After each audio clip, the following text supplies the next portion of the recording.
समान समझना, श्रद्धाहीन व्यक्ति को भगवान के दिव्य नाम के महिमा का उपदेश करना, भगवान के नाम के प्रति पूर्ण विश्वास ना होना, ये भी एक अपराध है। जो भक्त अपने को वैष्णव समझते हैं, ये सब अपराधों से बचे। हरे कृष्णा, धन्यवाद, प्रणाम। अगर बोलने में कोई भूल हो गई तो क्षमा कर दीजिएगा। बहुत सुंदर माता जी, दंडवत प्रणाम। हरे कृष्णा प्रभु जी और माता जी। प्रणाम माता जी। जी प्रभु जी, सोमाकर माता जी, हरे कृष्णा आपके चरणों में दंडवत प्रणाम। जसमिता माता जी, हरे कृष्णा, दंडवत प्रणाम माता जी, दंडवत प्रणाम। हरे कृष्णा, हरे कृष्णा, दंडवत प्रणाम सभी को। विशाल प्रभु जी, धर्मदास प्रभु जी, आपके चरणों में दंडवत प्रणाम। दंडवत प्रणाम माता जी। हरे कृष्णा, दंडवत प्रणाम। जसमिता माता जी। जी प्रभु जी। हरे कृष्णा माता जी, कल के बारे में बताएं आप, जो कल गुरुजी ने बताया था। जी जी जी जी। हरे कृष्णा, दंडवत। अगर कोई बोलने में थोड़ा अगर असुविधा हो जाए तो थोड़ा क्षमा कर दीजिएगा, ठीक है, क्योंकि मुझे कोई बात थोड़ा नहीं माता जी। असुविधा होता है। नहीं, कोई गजेंद्र की बात नहीं, कथा आप बोलिए। आपके कंठ से गुरुजी ने बताए थे, मन मंत्र बताया था। मन मंत्र का वर्णना गुरुजी ने उसका किया था। 10 विषय के बारे में गुरुजी ने बताया था। मन को जो शासन करने वाले को मन मंत्र कहा जाता है, और 10 विषय के बारे में बताया था, वो मैं उल्लेख नहीं कर रही हूँ। और जो मनु है, मनु हमारे ब्रह्मांड के शासक है। जैसे ब्रह्मांड के शासक है, और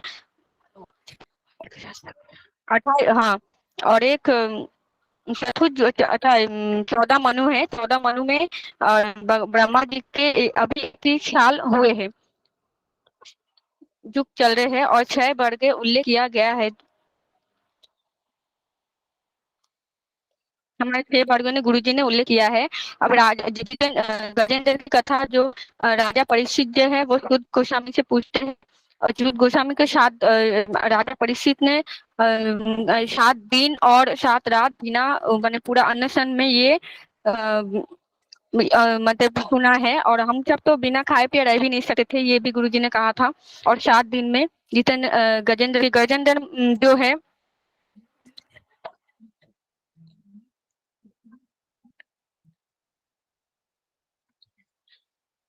भगवान के 6 प्रकार के अवतार हुए हैं, जैसे गुण अवतार, लीला अवतार, पुरुष अवतार, एक माता जी ने कहा था मनमंत्र अवतार, और सत्यवेश अवतार। मनमंत्र अवतार के कारण, मनमंत्र अवतार जो है के लिए है देवी देवता जब मतलब जो मनमंत्र अवतार का वो जो मीनिंग है, जो देवी देवता की जब जगह खाली हो जाती है, जब वो जगह खाली हो जाती है तो भगवान तो वो जगह पे आके अपने अवतार लेके वो जगह पूर्ण करते हैं।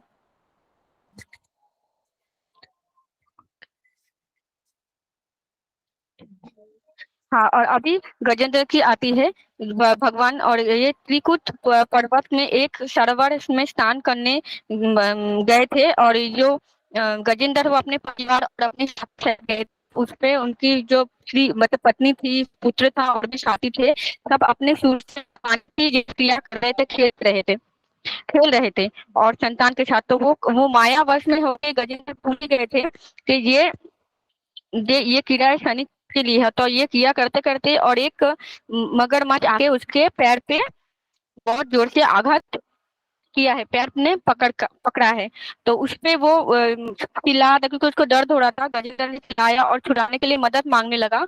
मदद मांगते हुए वो सबकी तरफ देखते रहा, अपनी स्त्री की तरफ देखते रहा, वो रो रही थी बच्चे की तरफ, और अपने साथियों की तरफ से उसकी किसी ने मदद नहीं की। तो गजेंद्र चिंता कर रहा था कि अगर कोई भगवान है तो वो कहाँ है। तो फिर उस गजेंद्र ने अपने पिछले जन्म को याद किया। उसके बाद उसने फिर पिछले जन्म को याद करके सरोवर में एक फूल था, कमल का पुष्प, उसको उठा के भगवान को प्रार्थना कर रहे हैं, भगवान ये भगवान आप बहुत कृपामय दयामय हो, आप मुझे आप कृपा कीजिए। ये जो अगर ये जो मगरमच्छ है, अगर ये छोड़ भी देता है मुझे, तो मुझे जीने की कोई इच्छा नहीं है। तो ये सुन के भगवान जो है ना, वो मतलब वो आने के लिए तड़प रहे थे, और वो क्या करते, गरुड़ को बोलते चलो जल्दी चलो, इतनी देर मत करो। तो फिर भगवान ने क्या किया, गरुड़ को अपने पीठ में उठा के फिर भगवान गए, और भगवान जाके भगवान को देख के, और ये गजेंद्र देख रहे थे, भगवान ने अपने सुदर्शन चक्र से जो मगरमच्छ है उनका गला काट दिया। उसके उसके बाद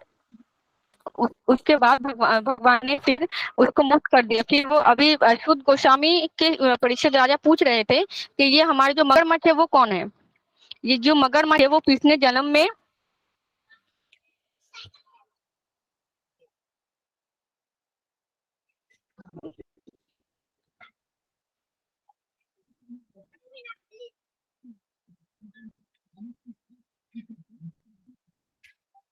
एक मिनट में ढूंढ आवाज रही नहीं आ हूँ, रही माता जी। पेज उलझाना पड़ेगा, एक मिनट का।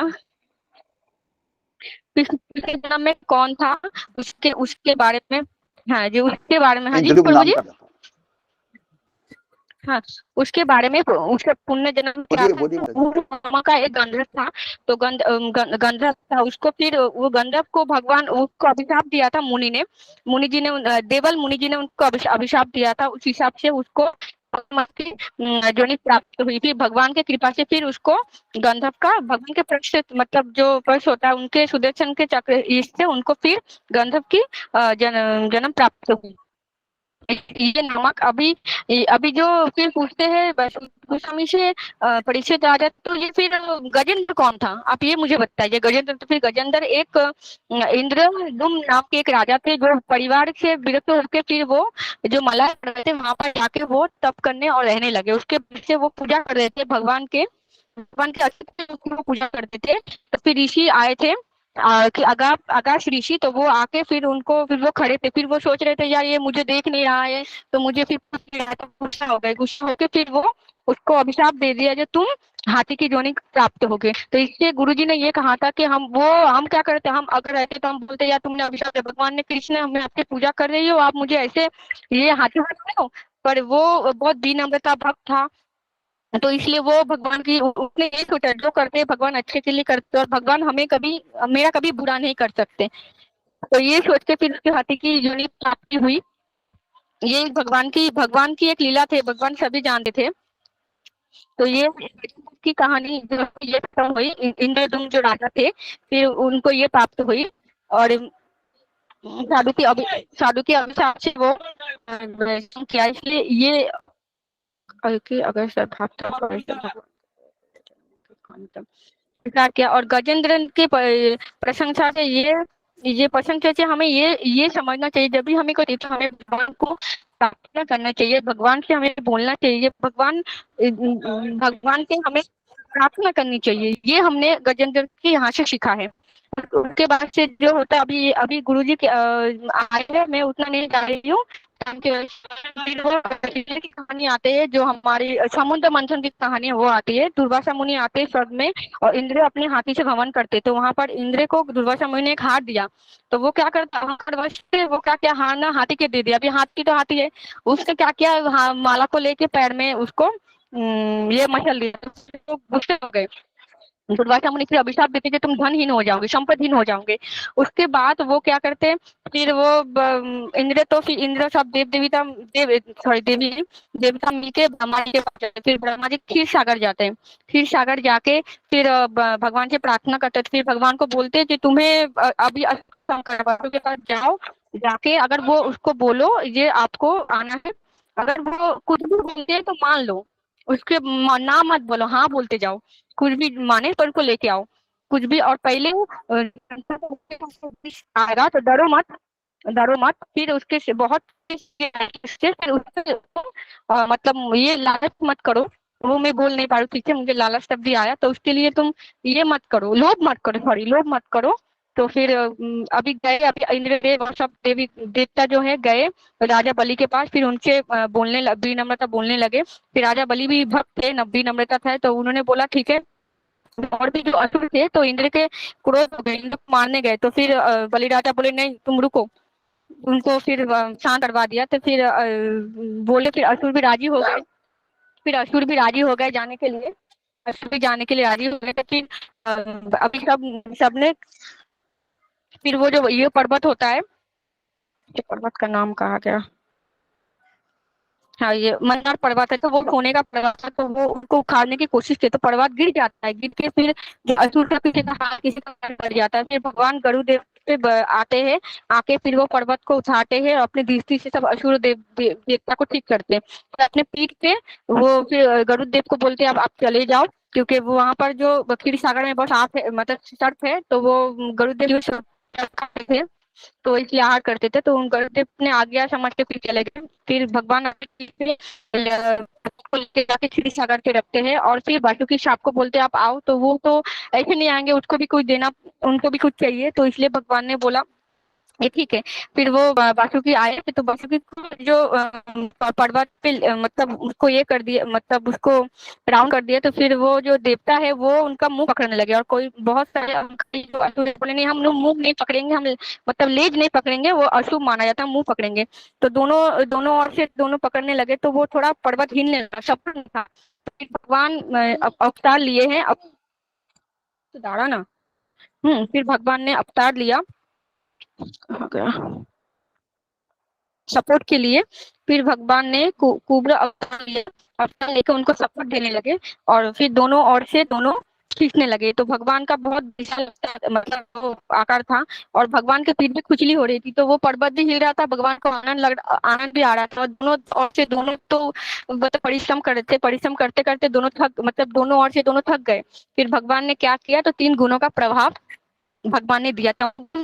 जो तमोगुण है वो वासुकी को दिया, और जो शतगुण है वो भगवान ने देवताओं को दिया, और जो रजोगुण है वो असुरों को दिया। फिर वो दोनों ओर से दोनों खींचने लगे। उसके बाद से जो वासुकी के मुंह से धुआं करने लगा, और जो समुद्र में है थोड़ा विचेत ये थोड़ा ये शांत होने लगा, वहां से बीज निकलने लगा। तो फिर सब मिलके विष्णु जी और सब देवता मिलके गए और जाके बोलने लगे आपको ऐसे क्षीर सागर से विष पान करना है। तो शिव देव जी राजी हो गए। तो फिर बोला पहले आप अपनी पत्नी से परमिशन लो, उसके बाद। तो फिर उसके बाद वो गए, विष पान किए, और उनका जो नाम है नीलकंठ पड़ा, और उनके जो एक दो बूंद है वो पृथ्वी पे गिरा। उसके बाद से वो विष्णु शाप में विशालों परिवर्तन हुआ। और फिर वहां से फिर उन्होंने मंथन करने लगे। उसके बाद से बहुत सारी चीजें समुद्र से निकलने लगी, जो उसका वर्णन नहीं करी हूँ प्रभु जी। और फिर उसके बाद से रमा देवी आई। रमा देवी को ने देखा ये सब असुर और सब थे, पर किसी पे गुण उनको प्रभावित नहीं किया। फिर उन्होंने विष्णु देव से विवाह किया। उसके बाद फिर समुद्र मंथन से फिर अमृत बाहर आया। तो फिर देवता और असुर में लड़ाई होने लगी, ये लेके अमृत लेके। फिर मोहिनी मूर्ति धारण की कृष्ण जी ने, फिर धारण करके उनका जो रूप था और सुंदर सा देखे सब ये असुर मोहित होने लगे थे। फिर असुर ने फिर उनसे असुर को और देवता को अलग बिठा के उन्होंने बोला, समझाया मैं आपकी हिकेली हूँ, मैं आपको अमृत दूंगी, सबको समझाया। फिर क्योंकि उनको बोला था, तो अभी असुर के सामने ही वो देवता को सबको अमृत देने लगी। तो असुर जो तो उनसे बात हुई, तो वो कुछ बोल नहीं पा रहे थे, चुपचाप ही थे। और उसमें चोरी करके जो राहु है वो बैठ गया था, और सूर्य और चंद्र ने देव को समझ लिया भेष बदल के। फिर वो क्या किया, भगवान ने फिर समझ के अपने सुदर्शन चक्र से उसका वध किया। तो इसलिए वो राहु का जो गला है वो क्योंकि गले से थोड़ा नीचे नहीं आया था, तो इसलिए वो गला जो है वो अमर है। तो इसलिए कभी कभी राहु और मतलब राहु चंद्र और सूर्य पे आक्रमण करते हैं। तो यहाँ से मैंने ये आक्रमण करते हैं, और मोहिनी मूर्ति की देवता और असुर में फिर मतलब वो युद्ध चालू हो जाता है। फिर युद्ध होता है, उसमें सब जो असुर मारे जाते हैं। बलि राजा और शुक्राचार्य अपने शक्तियों से सब जो असुर है उस सबको। हरे कृष्ण कृष्ण कृष्ण हरे हरे, हरे राम प्रणाम गुरु जी। हरे कृष्ण गुरु जी। प्रणाम। दंडवत प्रणाम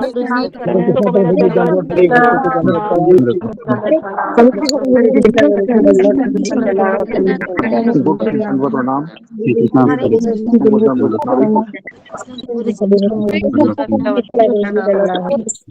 दंडवत प्रणाम से हरे कृष्ण।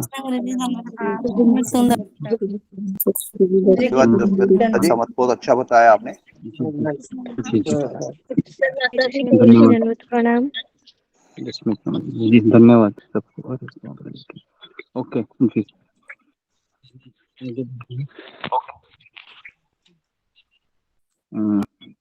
ओके।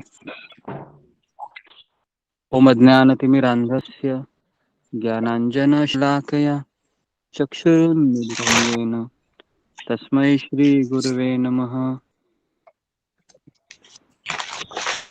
श्रीचैतन्यमनोभीष्टं स्थापितं येन भूतले स्वयं रूप कदा मह्यं ददाति स्वपदान्तिकं।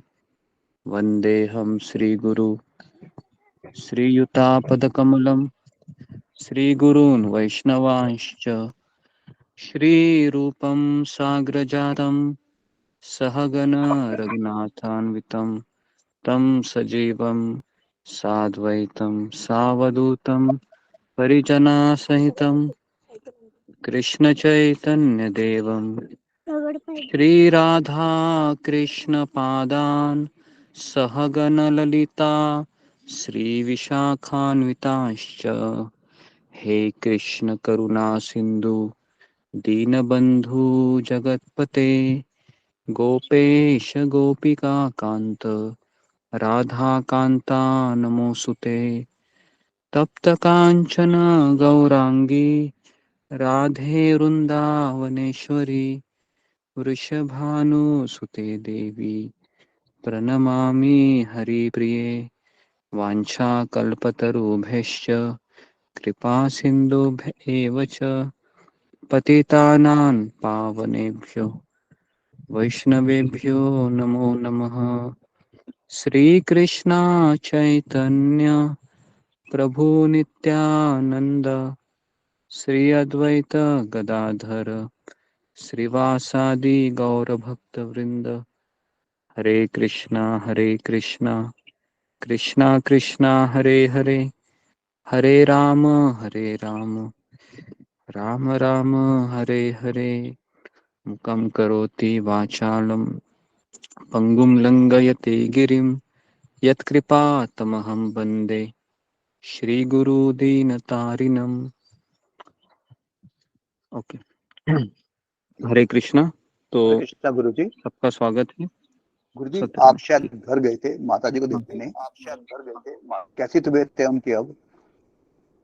जी जी अभी ठीक है तबीयत। उनको थोड़ा सा डायबिटीज का प्रॉब्लम है। हुआ ऐसे था कि आ, कुछ दिन पहले मेरी माँ सीढ़ी उतरते उतरते अचानक थोड़ा सा पैर उनका ये हो गया, तो फिर वह थोड़ी सी नीचे गिर गई और फिर थोड़ा सा हाथ को चोट लगा था। तो फिर मेरे दोनों भाई उधर ही रहते हैं, तो उधर ही थे। तो उन्होंने कहा कि इतना कुछ हुआ नहीं है, तो संडे के दिन आ जाना, ऐसा कहा। तो कल संडे है, तो कल सुबह जाने के सोच रहे हैं। तो फिर आपको भी है ना जी दर्शन कराऊंगा, ठीक है, अगर अवसर हुआ तो। जी। तो आप सभी भक्तों ने प्रार्थना किया, इसके लिए धन्यवाद आपका। और इमरजेंसी ये आते रहते हैं, आप सबको पता है, हम संसार में रह रहे हैं, तो हम भागवत का आश्रय लिए हैं। तो जी, तो अभी हम आगे बढ़ते हैं। तो जस्मिता पत्रे माता जी बहुत अच्छे से बताएं, धन्यवाद उनके लिए। तो जी, तो आज हमने एक अलग टॉपिक के ऊपर चर्चा की कि कई दिनों से कथा हो रही थी, तो हम सोच रहे थे कि थोड़ा सा हम अ, करेले का जूस भी पीना चाहिए बीच बीच में, है ना। तो इसके लिए हमने थोड़ा एक करेला का जूस लाया है आप लोगों के लिए आज। ठीक है, ओके। तो थोड़ा सा आज का जो कथा है थोड़ा हेवी हो सकता है, लेकिन हमें कभी कभी हेवी डोज भी लेने चाहिए ताकि हम भक्ति में आगे बढ़े। हम्म, तो सब लोग तैयार है हेवी डोज पीने के लिए, आशा करता हूँ। जी गुरुदेव, ओके। बिल्कुल। जी, जी, जी तैयार गुरुजी। है। हरे कृष्णा गुरुजी, धन्यवाद। जी, हरे ओके। कृष्णा गुरुजी, पांचन प्रणाम। जी गुरुजी, तैयार। जी, तो ओके। हम्म,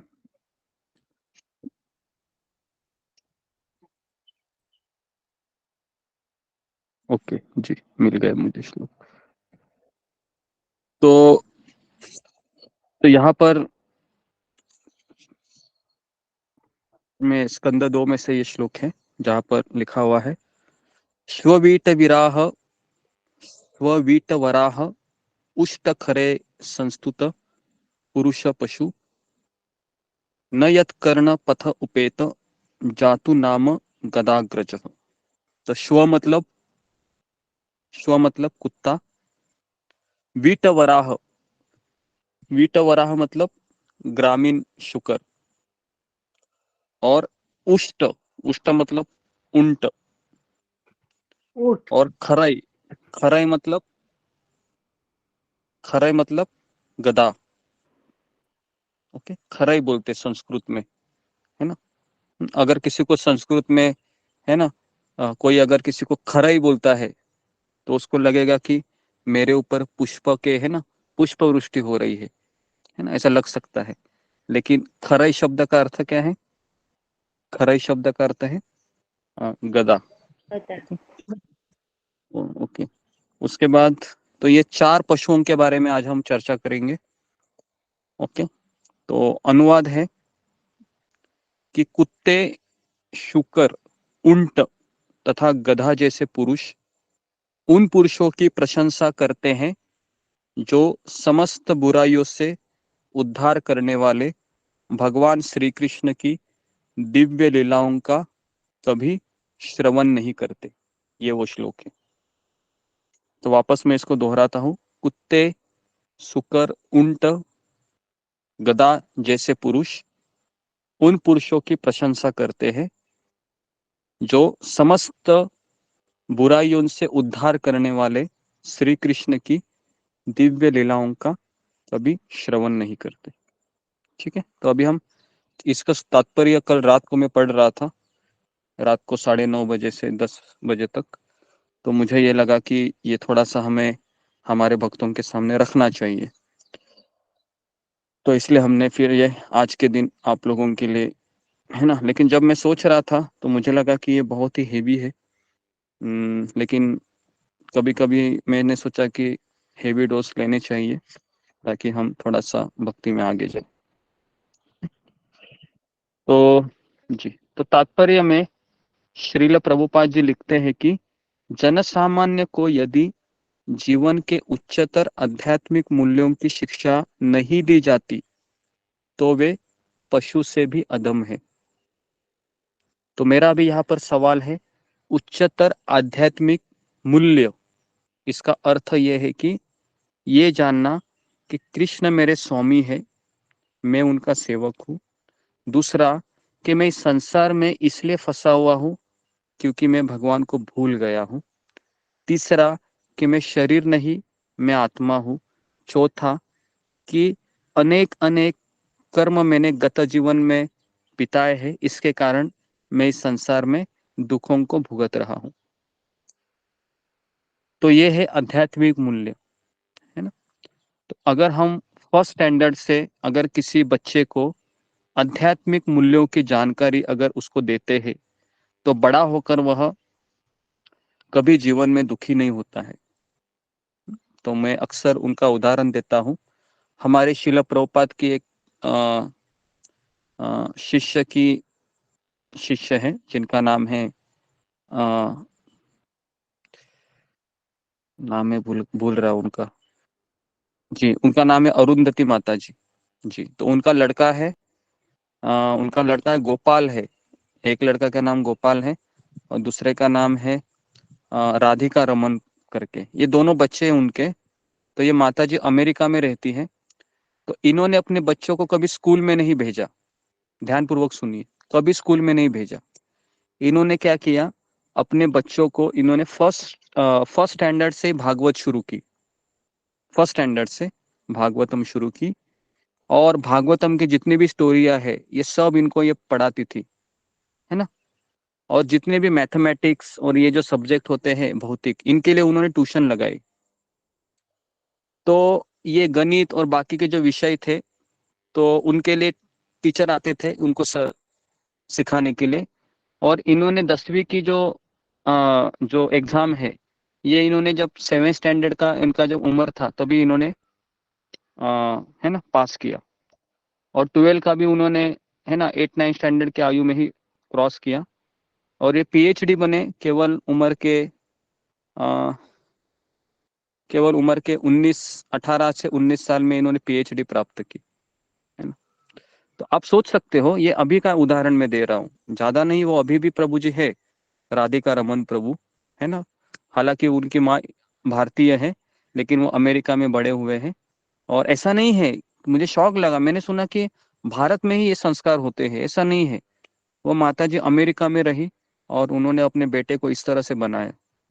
तो जब मैंने पहली बार ये सुना, तो अगर अगर आप लोग अपने बच्चों को इस तरह से चाहते हैं तो उनके यूट्यूब में काफी क्लासेस है, और उन्होंने भागवतम, उन्होंने एक बच्चों के लिए एक किताब भी उन्होंने, है ना, कंपाइल की है, किस तरह से बच्चों को हमको भागवतम के कथाएं सुनानी चाहिए। उसके ऊपर वो क्वेश्चन निकालती थी माता जी, और वो सिलेबस अभी अमेरिका में काफी काफी पाठशालाओं में उन्होंने जो जो अ, है ना, रिकॉग्नाइज है, जो इस्कॉन के भक्त वहां पर है, तो उन्होंने वहाँ के प्रिंसिपल को रिक्वेस्ट की, और प्रिंसिपल ने उसको सिलेबस के रूप में लिया है।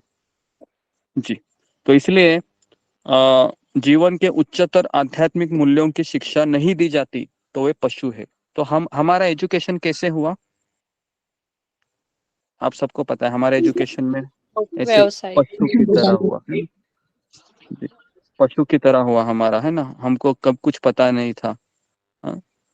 तो हमने स्कूल पे टीचर लोगों को, है ना, टीचर लोगों को, और स्कूल के मैडम थी, है ना, अभी भी मुझे याद है, हमें मराठी की टीचर थी, उसका नाम पोखरकर मैडम था, है ना। गणित की टीचर थी, उनका नाम शेडसाले मैडम था, और हिंदी के टीचर तांबोली सर थे, है ना। तो मुझे उनके नाम अभी भी याद है भगवान की कृपा से।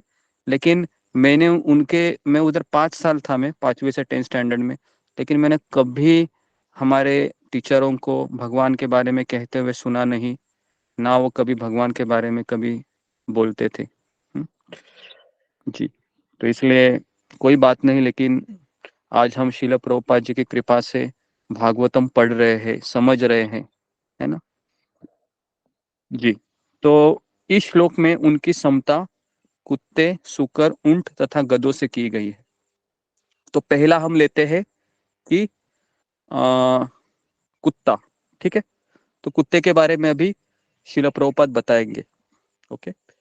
तो जी, तो आधुनिक विश्वविद्यालय की शिक्षा एक तरह से मनुष्य को कुत्ते की मनोवृत्ति प्रदान करती है। प्रभुपाद लिखते हैं कि आधुनिक विश्वविद्यालय की शिक्षा, मतलब जो अभी हम पढ़ रहे हैं ना, तो कैसे, तो जिससे वो बड़ा होकर किसी मालिक की सेवा करते रहे, है ना। तथाकथित शिक्षा को पूरी कर लेने के बाद वह नौकरी के लिए द्वार द्वार कुत्तों की भांति घूमते रहता है, प्रभुपाद लिखते हैं ना।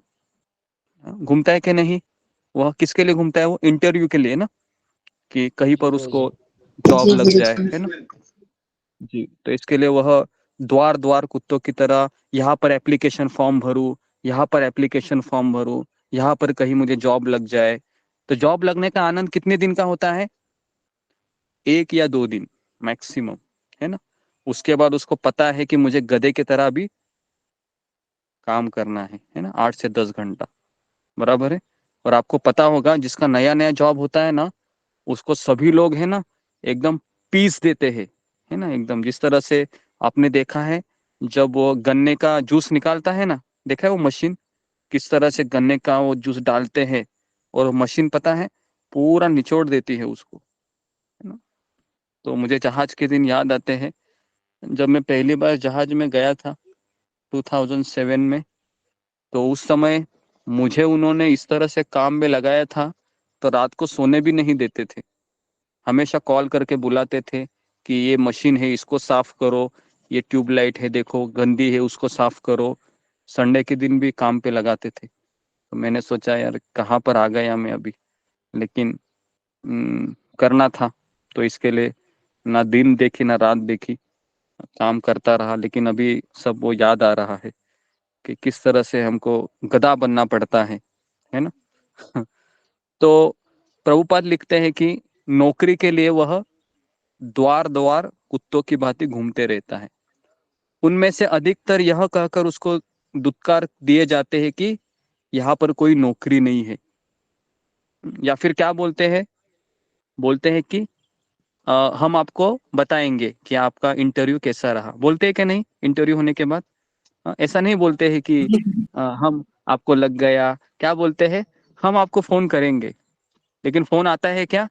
बेचारा 2 दिन 3 दिन 1 हफ्ता बेचारा राह देखता है उस फोन की, कहीं शायद मिस कॉल तो नहीं है, बार बार फोन हिस्ट्री चेक करता है वो करता है कि नहीं? वो 7 दिन वो चेक करता है, लेकिन बेचारे को कॉल भी नहीं आता है। और बाद में उसका मन उसको बोलता है कि तू बेवकूफ बन गया। क्या बोलता है? तुम बेवकूफ बन गया, तेरे को कुछ फोन नहीं आएगा, तेरे को लिया नहीं गया, तू फेल हो गया। तो फिर वापस क्या करता है वो? वापस एप्लीकेशन भरता है ना? गवर्नमेंट का तैयारी करता है, उसके लिए बहुत तैयारी करता है वो, और इतना तैयारी करता है और बहुत आशा लेके वो एग्जाम में बैठ जाता है ना? और वापस जब वो लिस्ट लगती है ना कि कौन कौन पास हो गए, बड़ी उम्मीद लेके वहां पर जाता है। हाँ? कितने लोगों का ये अनुभव है कि हाँ, जब आपने अगर कोई एग्जाम दिया होगा और आप जब वो गवर्नमेंट की लिस्ट लगती है ना, आप बड़े आशा से जाते हैं कि कहीं मेरा नाम है क्या नहीं, मेरा रोल नंबर है क्या नहीं, आप चेक करते हैं। और जब नहीं आता है तो आप वापस चेक करते हैं एकदम सूक्ष्म तरीके से, कहीं कहीं कहीं नंबर तो नहीं मिस हुआ, और फिर आप निराश हो जाते हैं। होता है कि नहीं? ये मेरा स्वयं का अनुभव है ये, इसलिए मैं इतना रोचक ढंग से आपको बता रहा हूँ। ये मेरा स्वयं का अनुभव है कि किस तरह से हम, है ना? अ, तो जिस प्रकार कुत्ते उपेक्षित पशु है और एक रोटी के टुकड़े के लिए अपने स्वामी को आज्ञापूर्वक सेवा करते हैं, उसी प्रकार मनुष्य भी पर्याप्त फल पाए बिना स्वामी की आज्ञा का पालन करता है। ठीक है? तो ये उदाहरण दिया प्रभुपाद जी ने कुत्ते का। ठीक है? तो कुत्ते का यहाँ से हमको क्या सीख मिल रही है कि आधुनिक विश्वविद्यालय में किसकी ट्रेनिंग जाती है कि कैसे आप वफादार कुत्ता बने। ठीक है? और कुत्ता बनने के बाद आपको कहाँ पर जाना पड़ता है कि मालिक के पास कहाँ पर मुझे रोटी मिलेगी, है ना? लेकिन हमको इंटरव्यू में भी क्या होता है, रोटी मिलती है क्या? कई बार नहीं मिलती है, बोलते कल आना, परसों आना, है ना? अगर आप मुझे अपना अनुभव पूछेंगे तो मैंने गवर्नमेंट के लिए कम से कम नहीं नहीं करके 8 से 10 बार मैंने एग्जाम दी है। ओएनजीसी कंपनी है और भी बहुत सारी कंपनी है ना? गवर्नमेंट आईटीआई इसमें भी मैंने पढ़ाने के लिए मैंने बहुत सारे एग्जाम दिए हैं। लेकिन मैं भगवान का लाख लाख शुक्र करता हूँ कि मुझे जॉब नहीं लगा क्योंकि जॉब लगता था तो आज मैं ये नहीं करता था। समझ में आ रहा है? आज मैं ये नहीं करता था, मैं उधर ही सोच रहा होता कि चलो भाई गवर्नमेंट जॉब लगा है, थोड़ा सा 60 साल तक पैसा बनाते हैं। लेकिन मैं लाख लाख भगवान का शुक्र करता हूँ आज की तारीख में कि अच्छा हो गया मेरा नंबर नहीं आया।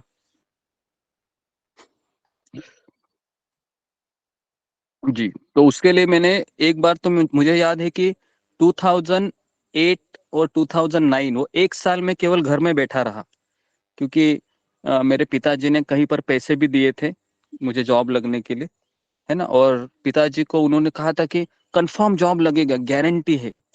तो मैं भी बहुत आशा से एकदम बैठा था। और 1 साल के बाद जब उन्होंने कहा कि एग्जाम वगैरह सब देना है, सब में पास हो जाएगा, लेकिन कहीं मेरा नंबर नहीं आया। और उस समय मैं इतना निराश हो गया था और मेरा इतना कन्विक्शन हुआ कि ये भौतिक संसार है ना, ये हमेशा हमको दुख देने वाला है, इससे कुछ अपेक्षा नहीं करने का। तो उसके बाद ही मैंने फिर पासपोर्ट निकाला और उसके बाद फिर कुछ सेफ्टी के कोर्सेज किए।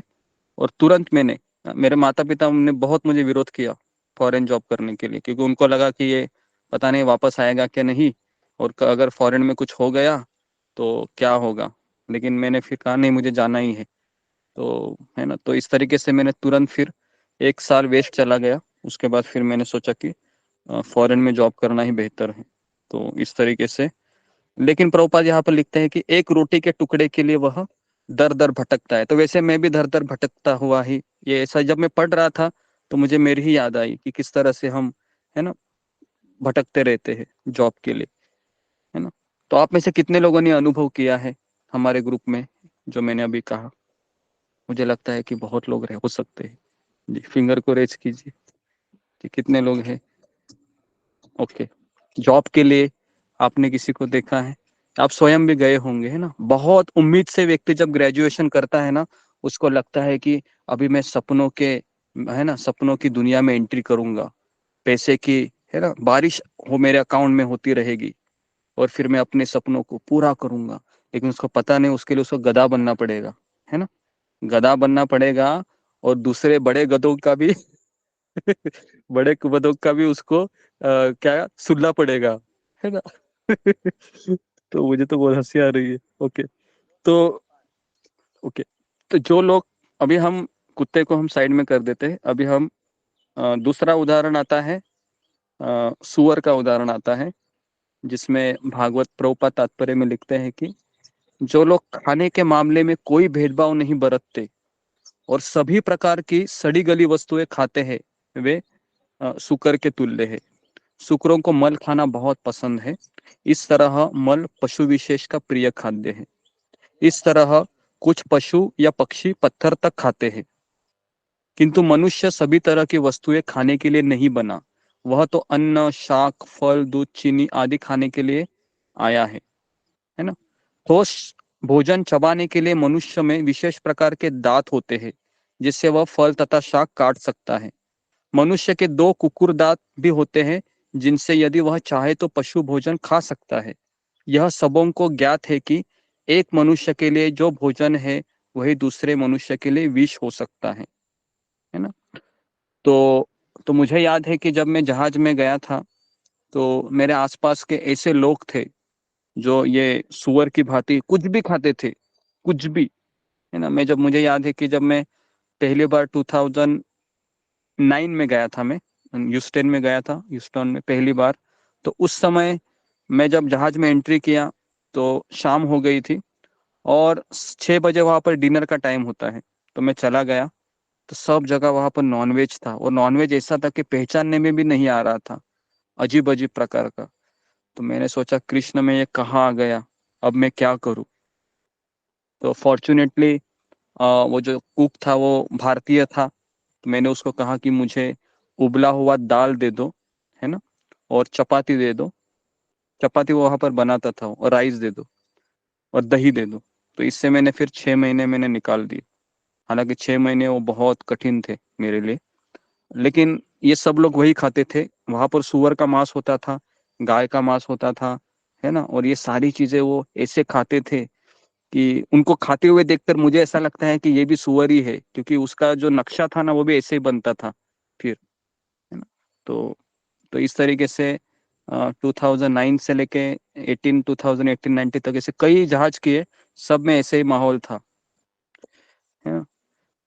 तो जी, और खास करके हम जब एक बार चाइना में गया था हमारा जहाज, तो वो तो अनुभव इतना खतरनाक था कि जैसे ही चाइना के मार्केट में हम एंट्री करते हैं, तो वहां पर तो एकदम वो कछुआ है, उसके बाद जो फ्रॉग है, कई सारे कीटक एनिमल वो भी खाते हैं वो, है ना। तो चाइना उसके लिए सबसे क्या बोल सकते हो, सबसे बेकार कंट्री है। सुअर ही, सब सुअर की जैसे ही उधर कुछ भी खाते हैं। हम्म। जी, तो मनुष्य से आशा की जाती है कि वे भगवान श्री कृष्ण को अर्पित भोजन का उच्छिष्ट ग्रहण करेंगे, क्योंकि उच्छिष्ट ग्रहण करने से क्या होता है कि उसके अंदर के गुण भी हमारे अंदर आ जाते हैं। सबसे बेस्ट है वो। कुछ खाद्य खाते हैं ना, तो भगवान के गुण हमारे अंदर प्रवेश करते हैं। तो मुझे याद है जब हम लंच करते थे ना, तो एक फल दिया जाता था। कभी कभी वो कलिंगड़ होता था, है ना, वाटर। कभी कभी वह सेब होते थे, और कभी कभी चीकू। तो इस तरीके से अलग अलग फ्रूट मिलते थे, और मैं बड़ी आशा से उसको जेब में, है ना, रखकर मैं लेके आता था। और मेरे पास गौर निताई भगवान होते थे हमेशा। तो और कुछ मंजीरिया, सूखी हुई मंजीरिया में लेके आता था, और फिर मैं, और मेरे पास घंटी रहती थी, तो मैं रोज शाम होने के बाद घंटी बजाते हुए भगवान को ये फ्रूट ऑफर करता था। और फिर प्रणाम करने के पश्चात जब मैं उस फल को खाता था, तो मुझे बहुत राहत मिलती थी। मैंने सोचा कि इस पूरे चारों तरफ पानी है और पता नहीं मैं कहाँ पर हूँ, लेकिन जहाज के अंदर भी मुझे एटलीस्ट भगवान का प्रसाद मिल रहा था। और मुझे याद है कि पूरे 4 महीने 6 महीने में रहता था, वो जो फ्रूट था उससे मेरा जो मनोवृत्ति है वो मेंटेन होता था। क्योंकि भगवान का प्रसाद खाने से जो मैंने अनुभव किया अपने जीवन में, वो सही में इसके जैसा कोई मेडिसिन नहीं है ना। तो इसलिए हमें हमेशा भगवान का एक फोटो साथ में रखना चाहिए। जब जब आपको अवसर मिले आप भगवान को भोग लगाए। बहुत पावर होती है भगवान के उस उच्छिष्ट में। अगर आप वो फ्रूट खाते हो और आप उसको खाते हो तो आपको लगता है कि मैं आध्यात्मिक बन गया, ऐसा अंदर से ही लगता है। उसके बाद फिर मैं अकेला ही गौर आरती करता था, अकेला ही डेली रात शाम को 7 बजे, है ना। मैं अकेला ही, मेरे पास करताल थे, मैं बजाता था तो सारे आसपास के लोगों को भी आवाज जाता था कि ये क्या कर रहा है अभी, इसका 7 बजे क्या शुरू हुआ, है ना। तो तो इस तरीके से एक व्यक्ति था मेरे बगल में, एक फिटर रहता था, एकदम लग के ही रूम था। वो तो इतना मांस खाता था और इतना टेंशन में रहता था वो, कि एक बार मेरे पास आने लगा कि आप तो एकदम शाम को भजन कीर्तन करते हो, बहुत अच्छा है, तो क्या मैं भी आपके पास आऊँ क्या, थोड़ा सा मुझे भी दिमाग को बहुत शांति चाहिए। मेरे मन में बहुत सुसाइडल थॉट आ रहे हैं। मैंने कहा कि ठीक है आप भी आ जाओ, हम दोनों करेंगे। तो इस तरह से वो धीरे धीरे वो सीख गया, है ना। और उसने भी फिर कहा कि ये देखो मेरे पास भी सेफ है, मेरा भी जरा भोग लगाओ। इस तरीके से फिर मैं उसका भी वो सेब भोग लगाता था और वो फिर मुझे बोलता था कि मेरा वाला प्रसाद कहाँ है।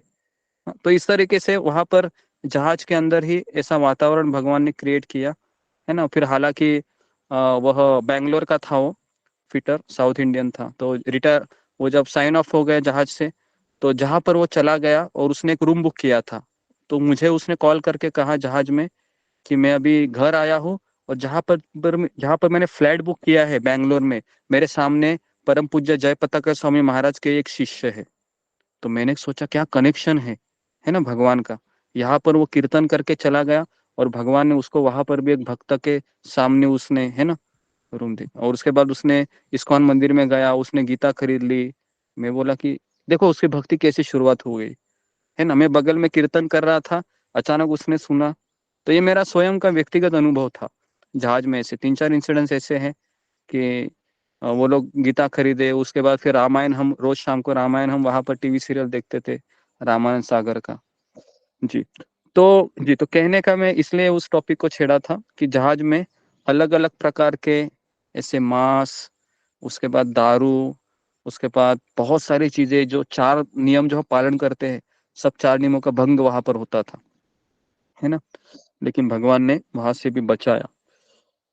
तो हालांकि वहां रहना है बहुत कठिन है। मेरे साथ जैन लोग रहते थे जो घर में आलू भी नहीं खाते हैं, पता है ना, जैन लोग आलू भी नहीं खाते। लेकिन वो जैन लोग जब जहाज में आते थे तो इतना दबा कर मांस खाते थे। तो मैं उनको कहता था कि आप तो जैन हैं, आप क्यों नहीं अपने धर्म को फॉलो कर रहे। तो वो कह रहा है कि यहाँ पर काम करना है तभी पैसा मिलेगा, है ना। घर में तो हम आलू भी नहीं खाएंगे, लेकिन यहाँ पर सब कुछ खाएंगे क्योंकि पैसा चाहिए मुझे। तो मैंने सोचा कि ये ऐसा ही होगा, क्योंकि एजुकेशन नहीं है ना, केवल धर्म अंधश्रद्धा से फॉलो कर रहे हैं। जी। तो इस तरीके से जी। तो जहाज में या आप किसी भी जगह जाएंगे तो ये सुअर की तरह लोग खाते रहते, कुछ भी खाते हैं, है ना, कुछ भी खाते हैं। एक बार प्रभुपाद के जो गुरु थे उनका नाम था भक्ति सिद्धांत सरस्वती ठाकुर। उन्होंने एक बार कहा था कि अ, चमड़े की चप्पल होती है ना, चमड़े की चप्पल, उसको भी आप घी में उबाल के खाओगे ना तो उसमें भी टेस्ट मिलेगी। समझ में आ रहा है क्या। तो खाने के लिए लोगों को पता होना चाहिए कि केवल स्वाद लगने से नहीं है, लेकिन क्या हमें खाना चाहिए नहीं खाना चाहिए ये भी जरूरी है ना। ओके।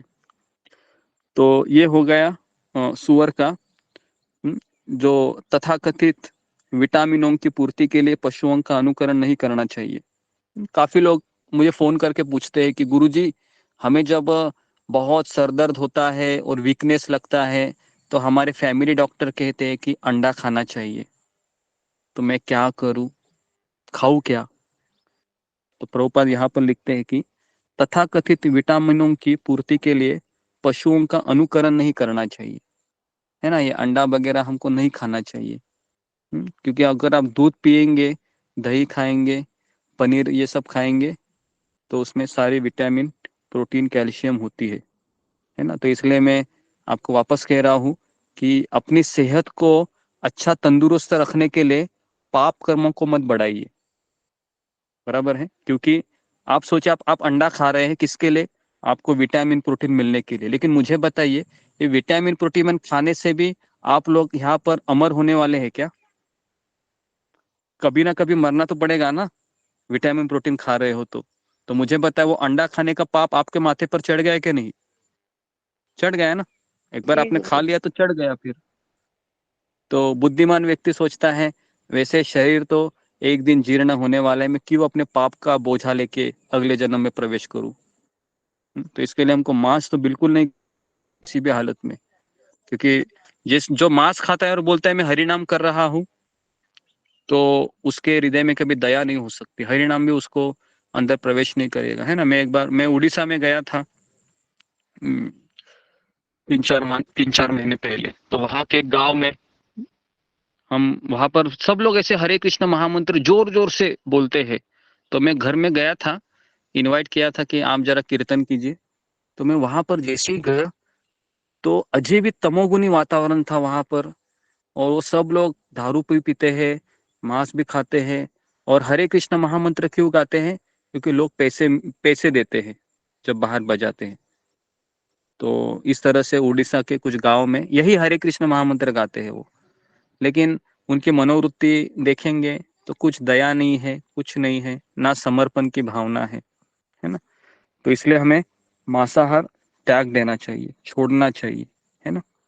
अभी ऐसा भी प्रचार हो रहा है कि अंडे ये शाकाहार में आता है, पता है। ऐसे भी विज्ञापन हो रहा है कि अंडे शाकाहार में आ रहे हैं। और लोग मछली को क्या कहते हैं, ये गंगा फल है ना, ये मांस नहीं है। तो ऐसा लोग प्रचार कर रहे हैं ना, बेवकूफ लोग है ये, मूर्ख लोग। अपना बिजनेस बढ़ाने के लिए क्या क्या करेंगे पता नहीं, है ना। तो ऐसा कुछ नहीं है, अंडा वो अंडा है, और गंगा फल वगैरह कुछ नहीं है। वो मछली है, वह इसमें ही आती है, नॉनवेज में ही आती है, ठीक है। ओके, तो ये हो गया सुअर का। तो अभी हम आगे बढ़ते हैं। तीसरा है ऊंट का उदाहरण आया है। तो ऊंट एक ऐसा पशु है जो कटीली वस्तुएं खाने से आनंदित होता है। तो मैं आपको एक वीडियो दिखाता हूँ, किस तरह से ऊंट कटेली, है ना, गाड़ी खाता है।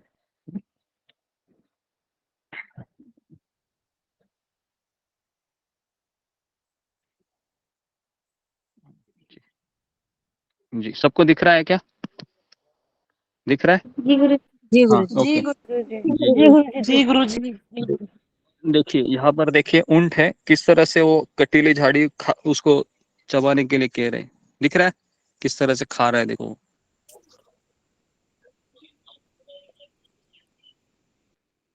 मुझे लगता है कि ये कलयुग के ऊंट है, थोड़ा मॉडर्न दिख रहे हैं मुझे।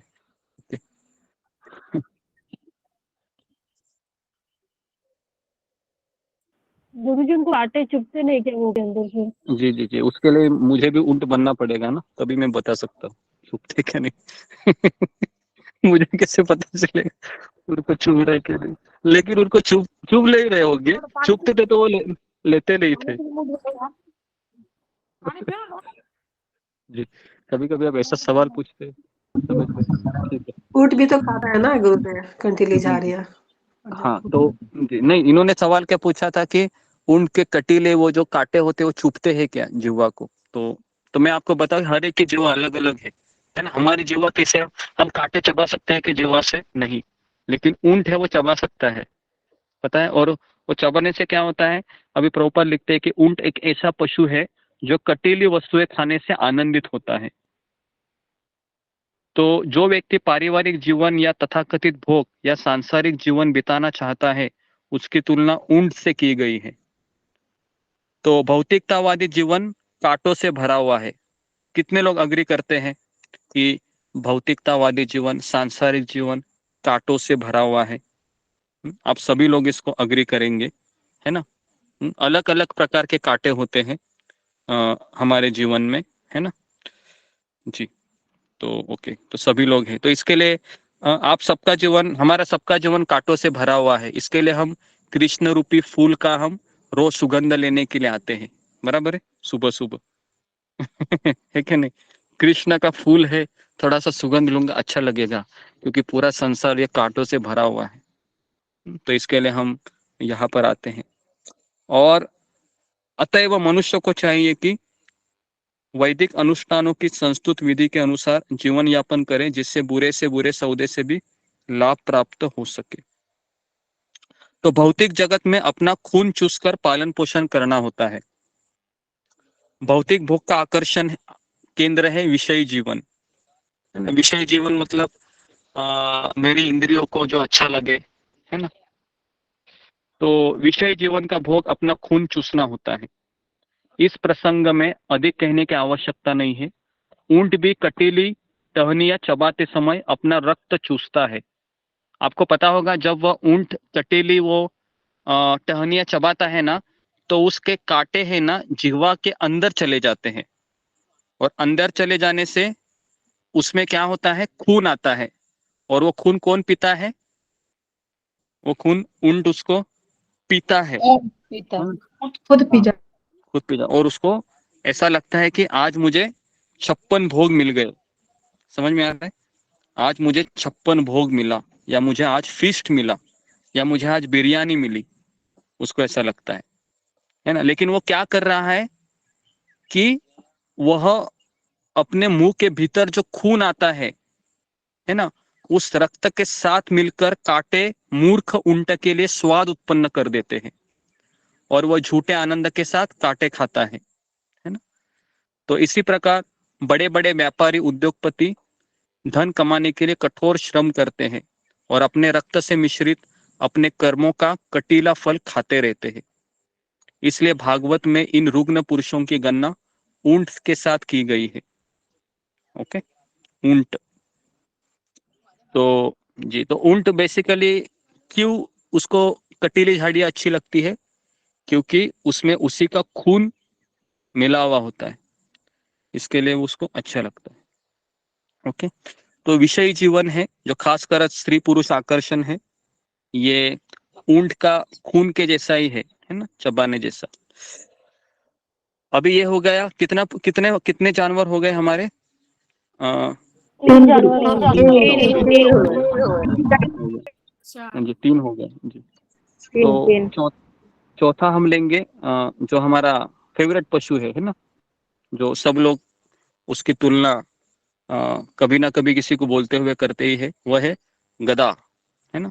चौथा है गधा। तो गधा ऐसा पशु है जो पशुओं में सबसे बड़ा मूर्ख माना जाता है।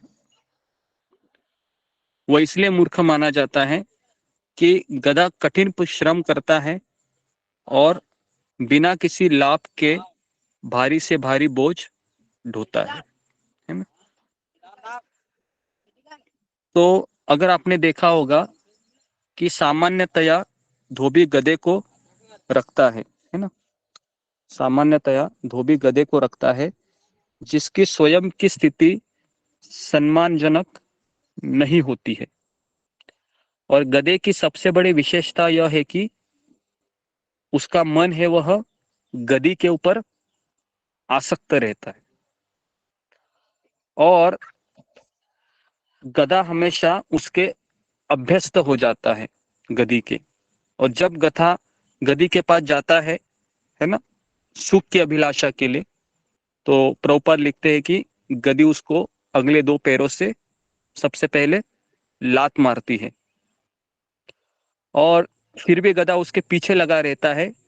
अतएव स्त्री की तुलना यहाँ पर गधी से की गई है जो भगवान के भक्त नहीं है, और गधा वह है जो सांसारिक जिम्मेदारियों का बोझ तो उठाया है, लेकिन कभी भगवान का नाम नहीं लेता है ना। तो इस कलयुग में कई लोग हैं वह अत्यधिक परिश्रम करते हैं, है कि नहीं, बहुत परिश्रम करते हैं, और परिश्रम करते हुए वह हमेशा हमेशा वह फल की अपेक्षा रखते हैं, है ना। हमेशा वो फल की अपेक्षा रखते हैं और फल की अपेक्षा रखने के कारण कई बार उनके जीवन में दुख आता है।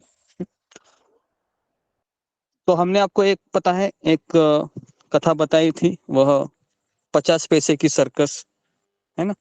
तो उसी की तरह उसका हाल होता है। बड़ी अपेक्षा से वो सर्कस देखने के लिए जाता है ना, 50 पैसा देकर। लेकिन अंदर कौन होते हैं? अंदर 4 बॉक्सर होते हैं, है ना। उसको वो बोलता है कि सर्कस देखनी है, तो बोलते सर्कस देखनी है, आ जा अंदर।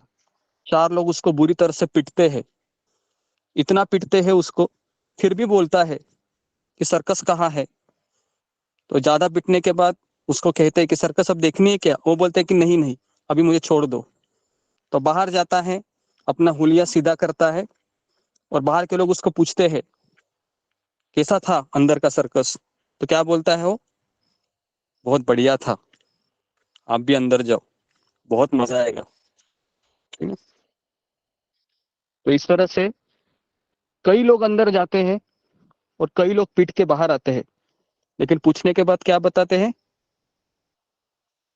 बहुत बढ़िया था अंदर, बहुत बढ़िया। तुम भी जाओ, है ना। तो इसके इस संसार में आप किसी को भी पूछोगे कैसा चल रहा है आपका जीवन, तो सब लोग क्या बोलते हैं? बहुत बहुत बढ़िया। बढ़िया चल रहा बढ़िया चल रहा है। है। जी, पीट रहे हैं वो, लेकिन क्या बोलेंगे? बढ़िया चल रहा है ना। हम्म? लेकिन एक भक्त को पता है इसका क्या बढ़िया चल रहा है, कुछ नहीं बढ़िया चल रहा है बेचारा, है ना। तो इसलिए इस संसार में किसी का कुछ बढ़िया नहीं चल रहा है। जो बोलता है ना बढ़िया चल रहा है, वो भ्रम भ्रम में है, वो अज्ञान में है। क्योंकि हम कोई जेल में अगर किसी को कोई पूछा जाए, कोई व्यक्ति बाहर का व्यक्ति पूछेगा कि जेल में कैसा लग रहा है आपको, तो अगर जेल का आदमी बोलेगा बढ़िया चल रहा है, तो उसको बाहर का व्यक्ति क्या बोलेगा? जेल में तुम है और मुझे कह रहे बढ़िया चल रहा है, पागल हो क्या, है ना। तो इसलिए खास करके पता है ना, एक दीपावली आती है और हैप्पी न्यू ईयर, उस समय इतने फोन आते हैं कि हैप्पी न्यू ईयर करते करते करते करते कितना लोग मुस्कुराते हैं और बोलते हैं कि आपका पिछला साल कैसा भी गया हो, अगला साल बहुत अच्छा जाएगा। इसके लिए मैं आपको मेरे हृदय से आपको विश करता हूँ, है ना। लेकिन उसको पता नहीं है कि ये संसार तुम्हारे हाथ, तुम्हारे विश करने के ऊपर नहीं चलता है, बराबर है। तुम कितना भी उसको विश करो, ये संसार उसने किए हुए कर्म के आधार पे उसको परिणाम देगा, है ना। तो इसके लिए वो happy new year, happy Diwali, happy Holi, है ना, ये सब हम बोलते हैं ना, वो एक तरीके से कुछ उसका फायदा नहीं है। क्योंकि जिसके जीवन में भगवान नहीं है, उसको आप हैप्पी दिवाली करो, हैप्पी न्यू ईयर करो, हैप्पी होली करो, उसके जीवन में दुखी होने वाला है, गारंटेड। ठीक है, ओके। तो जी, तो ये हो गया, है ना। चौथा है गधे के कार्य में लगा रहता है वो, भारी बोझा ढोता है, ठेला तथा रिक्शा खींचता है, और बड़ी बड़ी फैक्ट्रियों तथा कार्यशालाओं में भी श्रमिक गण भारी काम में लगे रहते हैं। दिन भर कठिन श्रम करने के बाद बेचारे मजदूर को घर पर न केवल काम सुख के लिए अपितु अनेक घरेलू कार्यों के लिए उसकी स्त्री लती आती है। तो इस तरीके से उसका जीवन होता है ना। तो गधे के जैसा वो बहुत परिश्रम करता है दिन में, और रात में उसको लगता है कि मुझे पत्नी से सुख मिलेगा। तो इस तरीके से उसका 60 साल ऐसे ही चला जाता है, 60 ईयर। और 60 ईयर होने के बाद जब उसके शरीर में ताकत नहीं होती है, फिर सोचता है मैं अभी भगवान का नाम ले लूं, लेकिन उस समय भी इच्छा नहीं होती है। मैंने कई बूढ़े बूढ़े लोगों को देखा है कि वह रिटायरमेंट होने के बाद टी शर्ट पहनते हैं, ट्राउजर पहनते हैं और ऐसे जॉगिंग करते हैं जैसे ऐसा लगता है कि बड़ी स्फूर्ति आ गई है उनके अंदर, अभी वापस जवानी आ गई है, ऐसा वो अनुभव करते हैं, है ना। बहुत प्राणायाम करते हैं, मैंने स्वयं देखा है। वो सर पे बाल नहीं रहते, कुछ नहीं रहते, सब सब दाढ़ी वगैरह सब एकदम पिका पका हुआ है, लेकिन अंदर उत्साह क्या ऐसा होता है कि मुझे और जीना है, है ना। तो इस तरीके से वो टी शर्ट और ट्राउजर डाल के अपने आप को कह रहे कि मैं अभी भी कौन हूँ, जवान हूँ। इस तरह। जवान। तो आप में से किसी को ऐसा लगता नहीं है ना, मतलब जैसे जैसे बूढ़े होते हैं तो हम नहीं तो हम सब इतना सुन तो रहे हैं, लेकिन हमें लगता है कि मैं भी ऐसा ही करूंगा बुढ़ापे में। तो ऐसा नहीं करना है हमको, बुढ़ापे में तो और माला बढ़ानी है और सत्संग करना है। ठीक है जी। तो ओके, तो ये हो गया गधा, और 4 ही हो गए। तो 5वां अभी मैं, जो यहाँ पर नहीं है लेकिन मैं उसको कवर करना चाहता हूँ। 5वां है कौवा। 5वां एक पशु है, पंछी है कौवा। कौवे को आपने देखा होगा, वह जिन्होंने पहले से फेंक दिया है ना, खाकर, ऐसी जगह पर कौवे आपको ज्यादा दिखते हैं, बराबर है। अगर आप कौवा का झुंड रहेगा ना, उधर ही होता है जहां पर किसी ने कूड़ा कचरा पहले से खाकर फेंक फेंक दिया होगा। तो एक बार शिला प्रभुपाद कहते हैं कि आ, ये अमेरिकन लोग है ना, ये वह व्यक्ति है जो झूठा फेंके हुए हैं, और जो बाकी के जो लोग हैं, भारतीय लोग हैं, उसको वह वापस कुतर रहे हैं, क्योंकि अमेरिकन लोगों का इतना उन्होंने विकसित, बहुत सारी चीजें उन्होंने, बहुत अमेरिका में सुख है ना। लेकिन हमारे जो भारतीय लोग हैं वो अमेरिका जाने की चेष्टा इसलिए करते हैं ताकि अमेरिका में बहुत सुख है, लेकिन अमेरिका में अगर आप सर्वे करेंगे तो वहां पर सुसाइडल रेट भारत से भी ज्यादा है। इसका कारण ये है कि जितना हम भौतिक सुख के पीछे लगेंगे, उतना हमको जीवन में ज्यादा दुख और ज्यादा फ्रस्ट्रेशन मिलता है। कितने लोगों का ये अनुभव है कि जितना आपने सुख के लिए ज्यादा आपने क्या बोल सकते हैं उसको अपनाया है ना, भोग विलास के साधन, उतना आपके जीवन में एंजाइटी, परेशानी और डिप्रेशन, ये सब ज्यादा हुआ है। कितने लोगों का ये अनुभव है, पिछले अपने कॉलेज के दिनों का हो, या फिर शादी के जो पहला साल होता है उस दिन तो काफी शॉपिंग होती है ना, मुझे ये चाहिए वो चाहिए। पति भी बेचारा दरिया दिल होता है, 1 साल सब कुछ करता है, ले लो ले लो ले लो ले लो करके, है ना, लेकिन बाद में उसको भी पता चलता है कि कुछ फायदा नहीं। तो जी, तो इस तरीके से है ना जी। तो हम सबका, मैक्सिमम लोगों का ये अनुभव रहेगा कि जितना हम भोग विलास के साधनों को अपनाते हैं, उतना हम ज्यादा फ्रस्ट्रेट होते हैं। और सबसे ज्यादा फ्रस्ट्रेशन इस संसार में इसका है जब किसी पुरुष का स्त्री से प्रेम हो जाता है, और जब वो स्त्री उस पुरुष को छोड़ देती है, या वो पुरुष उस स्त्री को छोड़ देता है। ऐसे कई कॉल मुझे, जब मैं कॉल लेता था आज से 1.5 साल पहले, तो उस समय ऐसे ही कॉल आते थे कि बहुत हरे कृष्णा प्रभु जी, बहुत हम डिस्टर्ब हो गए, डिप्रेशन में है पिछले 1.5 साल से, 6 महीने से। मैंने पूछा क्यों? क्योंकि मैं किसी से प्रेम करता था, अभी वो छोड़कर चले गए हैं, तो क्या करूं मैं, मुझे मेरा मन बहुत सताता है, इत्यादि इत्यादि। तो इस तरह से ज्यादा अभी फोन कॉल आते हैं, है ना। तो इसलिए डिप्रेशन का कारण यही है कि हम ज्यादा ही भोग विलास की जिंदगी चाहते हैं, और इसमें हमें मैक्सिमम हमको दुख इसी में मिलता है। सबसे ज्यादा दुख जब स्त्री पुरुष क्या संबंध में जब दरार आती है, तो वहां पर अनगणित दुख, है ना, जन्म लेते हैं, ऐसा देखा गया है। इसके लिए ब्रह्मा जी ने स्त्री और पुरुष को इसलिए बनाया है ना, ताकि, है ना, एक व्यक्ति अगर दूसरे से आसक्त हो जाता है तो सबसे बड़ा दुख वहीं से मिलता है। और भागवत में नारद मुनि युधिष्ठिर महाराज को यह भी कहते हैं कि एक पति के लिए सबसे बड़ी मित्र उसकी पत्नी होती है, ऐसा भी लिखा हुआ है 7वें स्कंद में, क्योंकि उस पत्नी पति की रक्षा करती है उसकी इंद्रियों से, उसकी अविचलित इंद्रियों का। तो इसके लिए उसको मित्र कहा गया है, पत्नी को, है ना। लेकिन ये तभी हो सकता है जब दोनों का केंद्र भगवान श्री कृष्ण हो। तो आजकल ऐसा कुछ नहीं होता है। तो इसके लिए जी, तो इसके लिए कौवा है, वह सांसारिक विषयों में आनंद लेते हैं जो कूड़ा कचरे के समान है। ठीक है, तो ये 4 चीजें हो गई, और तो आज हमने इन 4 चीजों के बारे में चर्चा की, और अतः वह श्रीमद् भागवत द्वारा आध्यात्मिक प्रकाश के बिना सामान्य मनुष्य को कुकर, सुकर, उल्ट तथा गधे की श्रेणी में रखा जाना अतिशयोक्तिपूर्ण नहीं है। भले ही ऐसे अज्ञानी जनसमूह के नेता तमाम कुकुरों द्वारा पूजित होने के लिए गर्वित हो, किंतु यह कोई सम्मान नहीं है। भागवत तो खुला घोषित करती है कि कोई भी व्यक्ति भले ही ऐसे कुकुर सुकरों के वेश में मनुष्य का नेता हो, किंतु यदि उसे कृष्ण के विज्ञान से अवगत होने में अभिरुचि नहीं है, तो ऐसा व्यक्ति पशु के अतिरिक्त और कुछ नहीं है।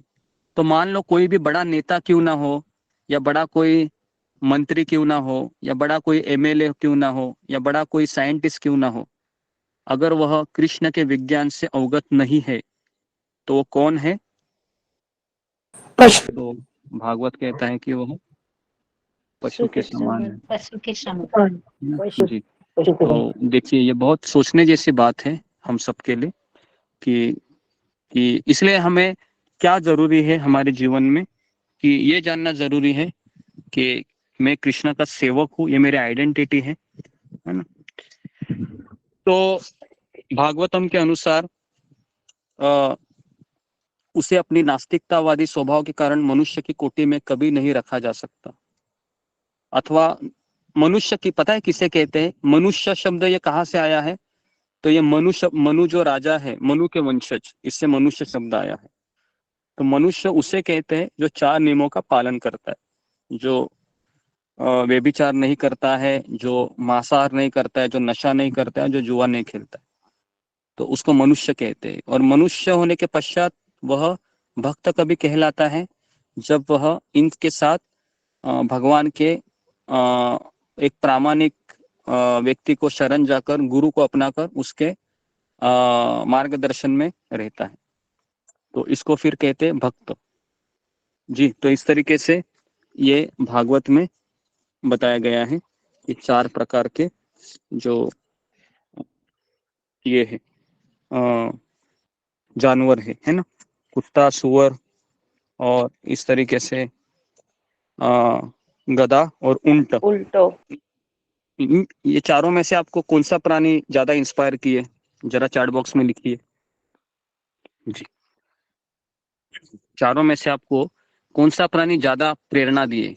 जी, आप चैट बॉक्स में लिख सकते हैं ताकि मैं भी समझ जाऊं कि किसको वोटिंग ज्यादा मिल रही है कलयुग में।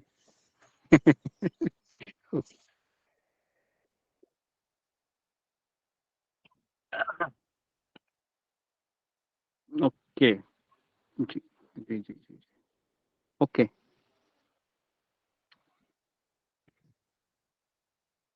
जी, ओके, तो सबसे ज्यादा वोटिंग मुझे लगता है कि गधे को ही मिल रही है। ओके, ठीक है, तो ओके जी, क्योंकि हाँ जी, गधा गधा है वह, मतलब आपको पता है गधे का खासियत क्या रहता है कि जिस जिस खाने के लिए वह इतना परिश्रम करता है, वह जो हरी हरी घास होती है वो उसके बगल में ही रहती है ना। लेकिन आपको पता है कि मालिक गधे से कैसे काम करवाता है? किसको पता है? जरा फिंगर को रेस कीजिए कि गधा मालिक कैसे गधे से काम करवाता है। फिंगर को रेस कीजिए जरा, ताकि कोई बता सके कि कैसे। 1 मिनट, अभी कीजिए। जी, सोमाकर हरे कृष्ण बोलिए। गुरुजी। गुरुजी वो एक डंडे में गाजर लटका के उसके सामने रख देता है, हाँ फिर हाँ वो उस गधे को लगता है कि वो गाजर खाने के लिए कोशिश करता है, तो उस हिसाब से उसको काम करवाते हैं उसके, और उसको हाँ, लोभ रहता है उसको गाजर खाने का, तो इसलिए वो कार्य करता है। हरे कृष्ण जी गुरुजी। जी जी जी जी, ओके। ओके, तो गधा का मोटिवेशन क्या है? गधा का मोटिवेशन है वो गाजर, है ना, गाजर। गाजर है ना। ठीक है, तो वैसे ही हम अपने बच्चों को भी ऐसा कहते हैं कि नहीं, कभी कभी, कि तुम एग्जाम में फर्स्ट आना, फिर तुमको नई साइकिल मिलेगी, बोलते हैं ऐसे। तो उसके लिए मोटिवेशन क्या है? अभी गधे के लिए गाजर है, इसके लिए क्या है? साइकिल है ना? साइकिल। साइकिल है, बराबर है ना, बराबर है।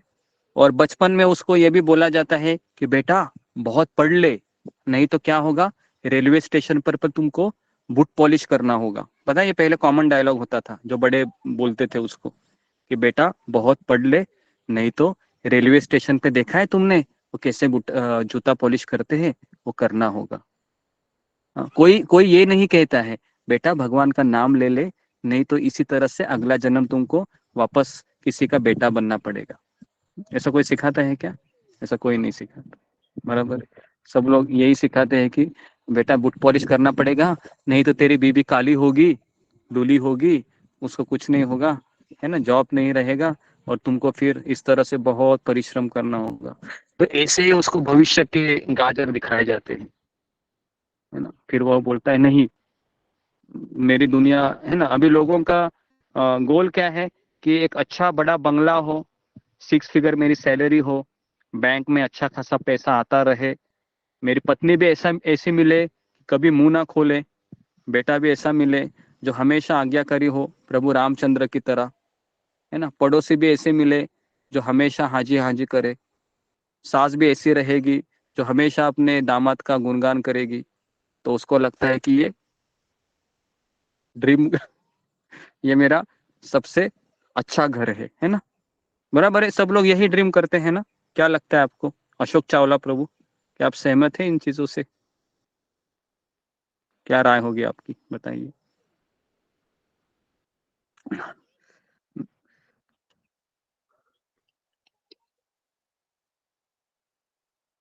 जी, तो इस तरीके से भागवत हमें गुरुजी, हमसे ये कहता आवाज है। मेरी आ रही है?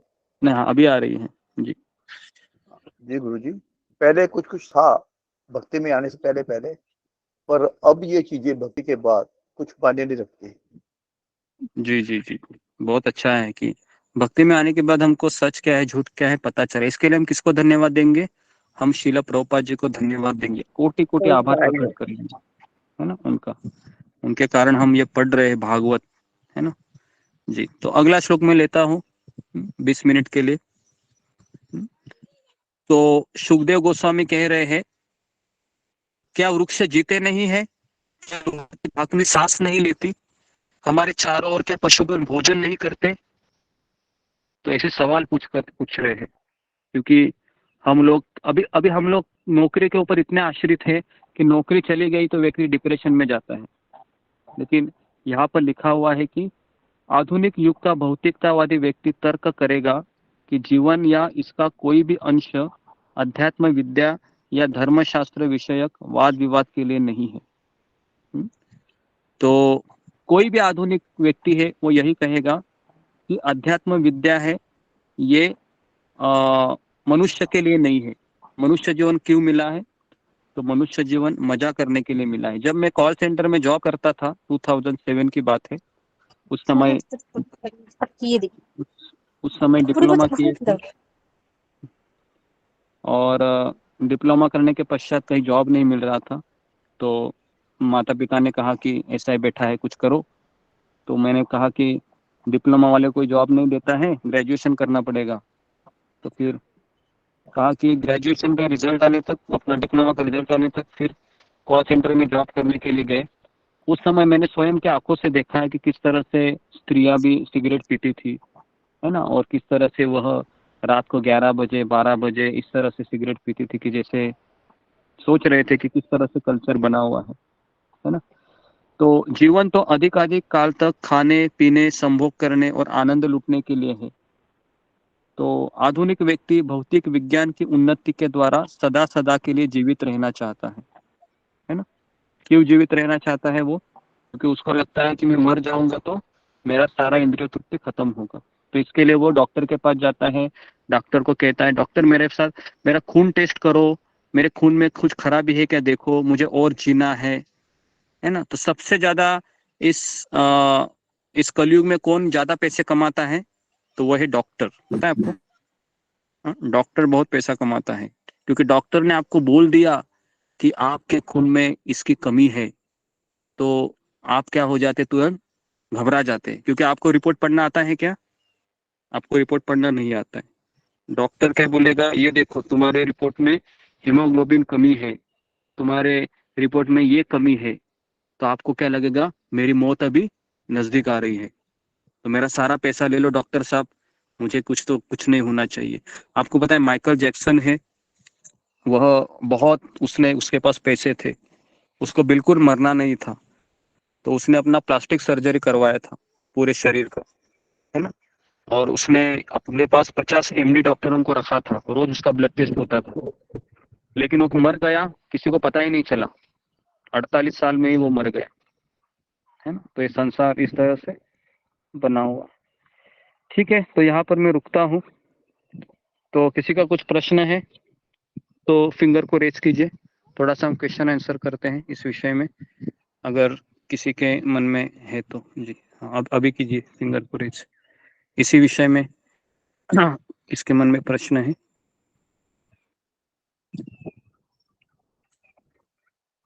जी देवी मंडल। हरे कृष्णा गुरु जी, दंडवत प्रणाम। श्री गुरु को दंडवत प्रणाम। गुरु जी, ये जो कटीली झाड़ियों के बारे में, ऊँट के विषय में बताया, तो ऊँट अपना ही खून मतलब खुद स्वाद लेता है और उसी को अच्छा बोलता है। मुझे ये समझ में नहीं आया, थोड़ा सा बताइए। जी ये नहीं समझ में आया, ओके।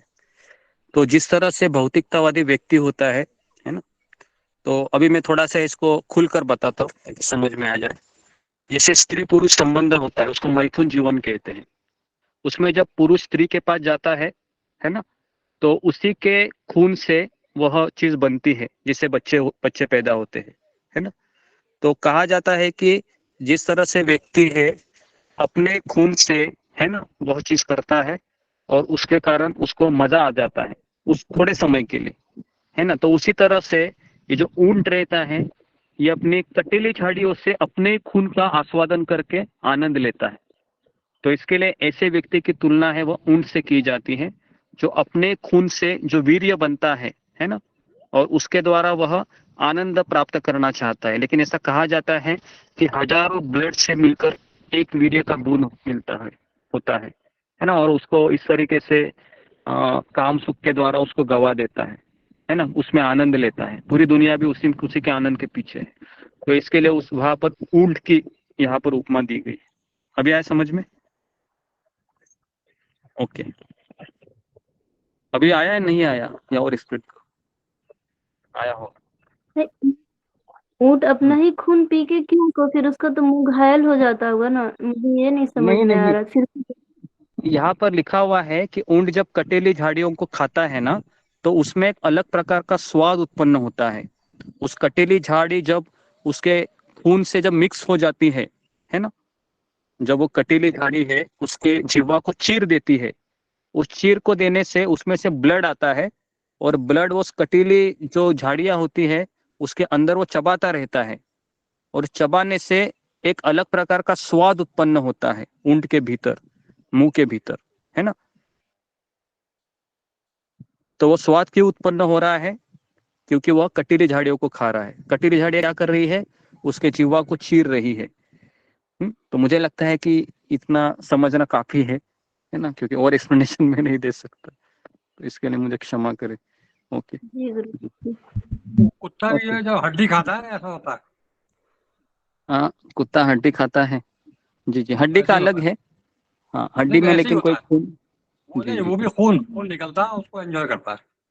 अच्छा अच्छा अच्छा, ठीक है। हाँ। ओके जी, नेक्स्ट ममता कुमारी। हरे कृष्णा गुरु जी, दंडवत प्रणाम। गुरु जी, आपने जो एक उदाहरण दिया है, जो शुकर है जो कुछ भी खाता है, तो आपने बताया कि प्रभुपाद जी लिखते हैं कि मनुष्य के 2 नुकीले दांत भी होते हैं। तो बहुत लोग जो नॉनवेज खाते हैं वो यही तर्क देते हैं कि भगवान ने मुझे नुकीले दांत दिए हैं। तो इसका उनको क्या उत्तर देना चाहिए गुरु जी? मुझे 1-2 लोगों ने प्रश्न पूछा था, क्यों दिया ऐसा नहीं नुकीले था, दांत? जैसे कि ये नुकीले दांत उसलिए नहीं होते कि मांस खाना। एक चीज याद रखिए कि अगर हम जो मांसाहारी प्राणी है, जो बाघ है या शेर है या कुत्ता है, कुत्ता पानी पता है कैसे पीता है? अपनी जीवा से पानी पीता है, ऐसे ऐसे पानी पीता है, मुंह बराबर है, से आपने चाट देखा होगा। के। जितने भी मांसाहारी प्राणी है, शेर ले लो, पता है पानी कैसे पीते हैं? अपने जीवा से पीते हैं ऐसे। तो उनको कहिए कि अगर आपको मांस खाना है तो आप पानी भी आज से कैसे पिएंगे, ऐसे मुंडी नीचे करके अपना जीभ निकालेंगे और ऐसे ऐसे पानी पीजिए ठीक है ना, क्योंकि फिर वो खा सकते हैं, फिर वो लीगली भी हो जाएगा, है ना। तो हाँ, तो इसके लिए और दूसरा चीज है कि हमारा जो सिस्टम है, अंदर का जो लंग सिस्टम है हमारे पेट में, वह शाकाहारी भोजन पचाने के निमित्त बना हुआ है, क्योंकि मांसाहारी जो रहते हैं ना, वह उनका सिस्टम थोड़ा सा अलग रहता है ना। तो इसके लिए अभी आप बोलोगे कि फिर इतने लोग मांस खा रहे हैं, तो अगर आप जितने भी मांस खाने वाले लोगों का अगर आप आयु देखेंगे मरने के लिए, तो वह जल्दी मर जाते हैं एज कम्पेयर टू द शाकाहारी लोग। अगर आप सर्वे करोगे तो पता चलेगा, है ना। तो मांसाहारी लोग जल्दी मर जाते हैं क्योंकि उनका बॉडी सपोर्ट नहीं करता है मांस को पचाने के लिए, है ना। और मांस खाने वाले लोगों का अगर आप स्किन डिजीज वगैरह उनको होते हैं और बहुत कुछ होता है, और वो इतना एडिक्टेड होते हैं मांस खाने के लिए। जैसे श्रावण महीना है ना, तो अभी हमारे गांव में श्रावण महीना जब लगता है ना, तो काफी लोग हैं वो गणेश जी तक, गणपति तक वह उपवास रखते हैं, कि उपवास मतलब केवल वेज ही खाएंगे। तो वो लोगों को इतना उनका जीभ सूख जाता है ना, तो वो उस दिन की याद करते हैं, वो कब एक बार गणपति बैठेंगे और मैं मेरा जो उपवास है वो छोड़ूंगा, इस तरीके से। तो उसको पचा नहीं पाते, क्योंकि एक बार आपने खून का अगर आपको चस्का लग गया, क्योंकि मांस में क्या होता है, किसी का खून मिला हुआ होता है, बराबर है। उसका अगर आपको पता है, वो आप अगर आप किसी को चिकन मटन पकाते हुए देखे होंगे ना, तो वो खून से लगा हुआ रहता है, फिर उसमें मसाला वगैरह डाल के हेवी कुकर में सीटी वगैरह लेनी पड़ती है, पता है ना, तब जाके वो थोड़ा सा नॉर्मल होता है ना। उसके बाद भी वो खाने के बाद भी, चबाने के बाद भी वो डाइजेस्ट नहीं होता है, अंदर जाके फिर वो जम जाता है पेट में अंदर, है ना। तो हाँ, तो इस तरीके से फिर अलग अलग बीमारियां होती है। तो इसके लिए ये शाकाहारी प्राणी का सिस्टम अलग है और मांसाहारी प्राणी का अलग है। तो इसके लिए अगर आप देखोगे कि द्वापर युग में, त्रेता युग में, सत्य युग में लोग कभी मांस नहीं खाते थे। मांस खाना पता है कभी शुरू हो गया, जब गौतम बुद्ध के समय में लोग जब बलि देते थे, है ना, इसमें हवन में, यज्ञ में।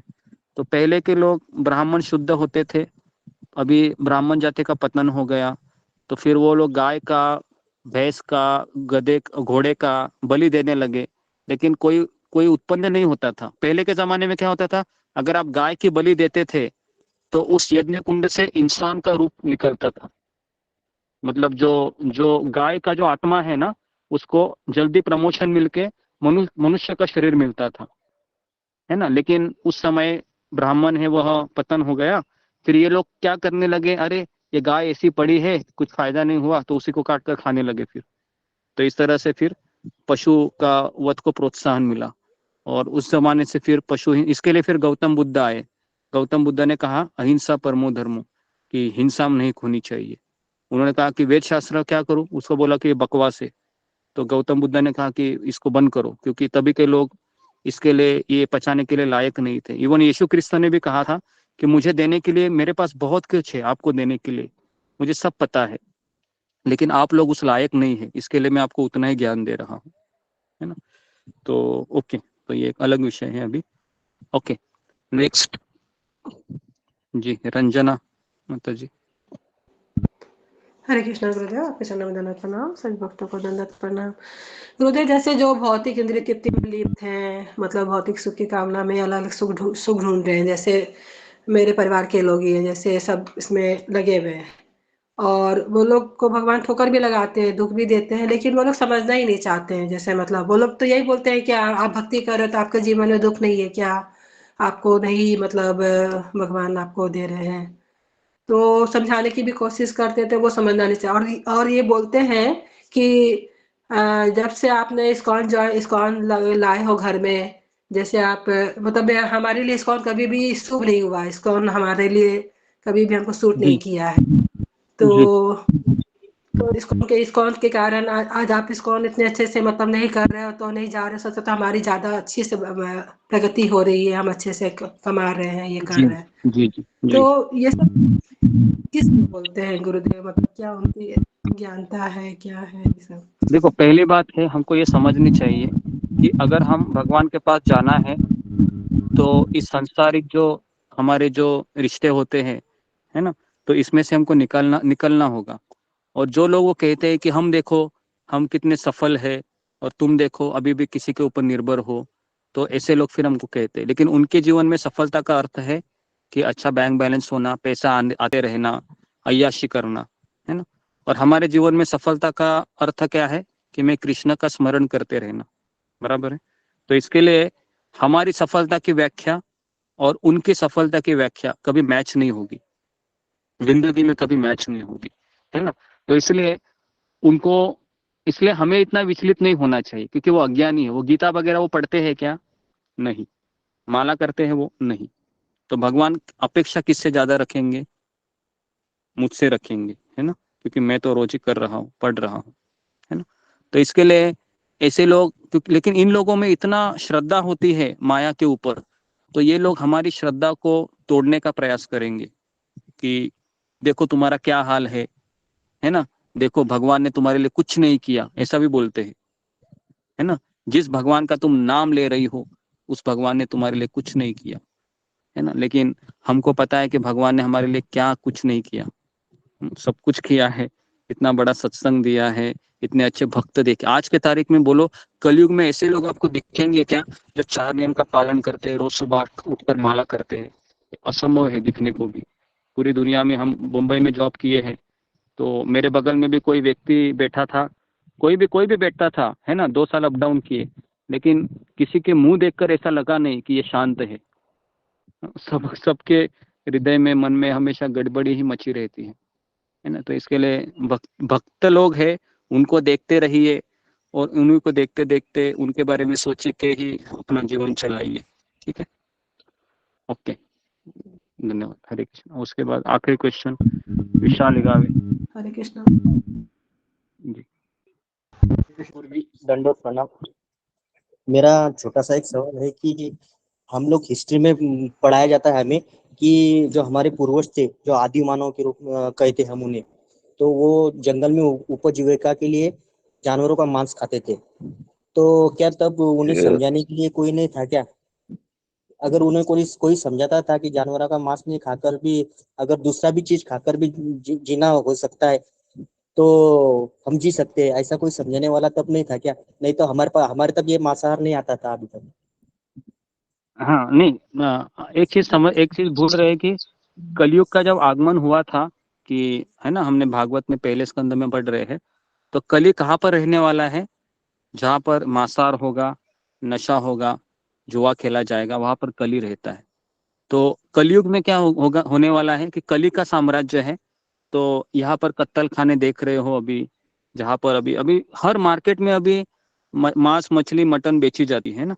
मैं जहाँ पर रहता हूँ, एक गांव है, एक तरीके से एक जंगल की तरह है, लेकिन यहाँ पर भी लोग अधिकतर मांसाहारी है, शाकाहारी कोई नहीं है। समझ में आ रहा? तो अभी आप बोलोगे कि हमें क्यों नहीं रोका गया? पहले हमको ये सोचना चाहिए कि हम कलयुग में रह रहे हैं, और दूसरा है कि यहाँ पर कोई संस्कृति नहीं है, ना कोई वेदों को पढ़ रहा है, ना कोई शास्त्रों को समझ रहा है, सब लोग अपने मनमाने ढंग से काम करते हैं। तो ये भी पहले हमको समझना चाहिए। और तीसरा है कि मैं भले ही अज्ञान में जन्म हुआ है, लेकिन अगर मैं अज्ञानी बनकर ही मर गया तो इसमें दोष किसका है? दोष इसमें मेरा है ना, है ना। अगर मैं अज्ञानी बनकर तो जन्म लिया, ये ठीक है, ये मेरा कर्म हो सकता है कि मैं अज्ञानी बनकर जन्म लिया, लेकिन मैं अज्ञानी बनकर ही मर गया, तो इसके लिए मैं क्या माता पिता को दोष दे सकता हूँ, पत्नी को दोष दे सकता हूँ? मैं किसी को दोष नहीं दे सकता। उसमें मेरी ही गलती है कि मैंने ढूंढा नहीं कि क्या सही है क्या गलत है ना। अगर मैं रेलवे के बुगी में फर्स्ट क्लास में बैठूं और मैं सेकंड क्लास का टिकट निकाल कर बैठूं और अचानक टीसी आ जाए और टीसी मुझे पूछे कि यहाँ पर क्यों बैठा, और हम बोले कि मुझे पता नहीं था, तो टीसी क्या बोलेगा? तुमको छोड़ देगा? आपको नहीं, आपको बोलेगा आपको फाइन भरनी पड़ेगी। तो आप बोलोगे लेकिन मैं तो गांव से आया हूँ अभी अभी, तो बोलेगे आप गांव से आए हो या कहीं से भी आए हो, अगर आप रेलवे के प्लेटफॉर्म पे खड़े रहते हो तो ये आपका अधिकार है, ये आपकी जिम्मेदारी है कि आपको नियम पता होने चाहिए, बराबर है। तो ये भी इसी प्रकार से है कि इसलिए कोई जिम्मेदार नहीं है, मेरे दुखों का जिम्मेदार और मैं ही हूँ, है ना। हम किसी को जिम्मेदार नहीं ठहरा सकते। ठीक है, ओके, तो मैं यहाँ पर रुकता हूँ। आप सबका बहुत बहुत धन्यवाद। आशा हूँ कि आज आपका ये टॉपिक आपको नया लगा होगा, थोड़ा सा समझ में आया होगा काफी चीजें, है ना? जी, तो करेला का जूस है, रात को पचा लेना इसका। ठीक है, गुरुजी 2 नंबर स्कंद का कौन सा अध्याय था गुरुजी? ये दूसरे अध्याय का दूसरे स्कंद का तीसरा अध्याय और 30वां श्लोक है ये। गुरुजी एक बार आपने बताया था। हरे कृष्णा कृष्णा कृष्णा हरे हरे। हरे कृष्ण गुरुजी। धन्यवाद।